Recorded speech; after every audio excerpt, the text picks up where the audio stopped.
ദാ ഈ നിൽക്കുന്ന ഞങ്ങളെല്ലാവരും ആരെയും നോക്കി നിൽക്കുന്നതെന്ന് അറിയാവോ?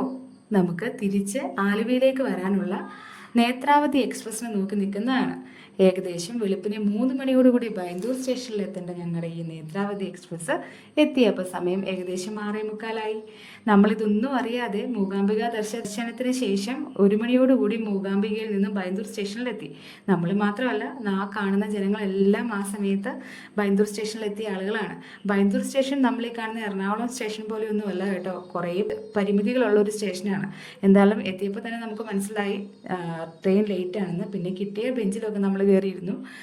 കൊതുകെന്ന് പറഞ്ഞ ഒരു രക്ഷയില്ലാത്ത കൊതുക്. അവിടെ ഉണ്ടായിരുന്ന കടയിലെ പയ്യൻ നമുക്ക് കൊതുകുതിരി തന്നു. എന്ന് ആ ചെക്കൻ്റെ കയ്യിൽ തീപ്പെട്ടിയുമില്ല, ലൈറ്ററും ഇല്ല. അവൻ കൊതുകുതിരി മാത്രമാണ് വിൽക്കുന്നത്. പിന്നെ അവൻ തന്നെ നമുക്ക് കൊതുകുതിരി കത്തിച്ച് തന്നു. കുത്തിവെക്കാൻ ഒന്നും ഇല്ലാത്തതുകൊണ്ട് ഞാനിത് ക്രോക്സിൻ്റെ ഹോൾ യൂസ് ചെയ്തിട്ടാണ് ഇത് കുത്തിവെച്ചത്. ഒത്തിരി സങ്കടം നമുക്ക് തോന്നിയായിരുന്നു കേട്ടോ. കാരണം ബൈന്ദൂർ സ്റ്റേഷൻ ഞാൻ പറഞ്ഞല്ലോ, ഒത്തിരി പരിമിതികളുള്ള ഒരു സ്റ്റേഷനാണ്. പക്ഷെ ആ കൂടെ മഴയും തണുപ്പും എല്ലാം.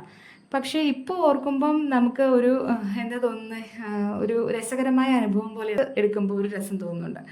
എന്താണെങ്കിലും കുറേ ഫോട്ടോസ് എടുത്ത് കുറേ ആളുകളെ പരിചയപ്പെടാൻ പറ്റി. ഈ ഫോട്ടോ കാണുമ്പോഴാണ് ഞാൻ ഓർക്കുന്നത്, യാത്ര ചെയ്യുന്ന മരുന്ന് എന്നും കഴിക്കുന്ന ആളുകൾ അവരവരുടെ മരുന്നെടുക്കാൻ മറന്നു പോകരുത് കേട്ടോ. എന്താണെങ്കിലും കുറേ അനുഭവങ്ങളോടുകൂടി നമ്മൾ തിരിച്ച് നാട്ടിലെത്തി. അടുത്ത വീഡിയോയിൽ വീണ്ടും കാണാം. നന്ദി.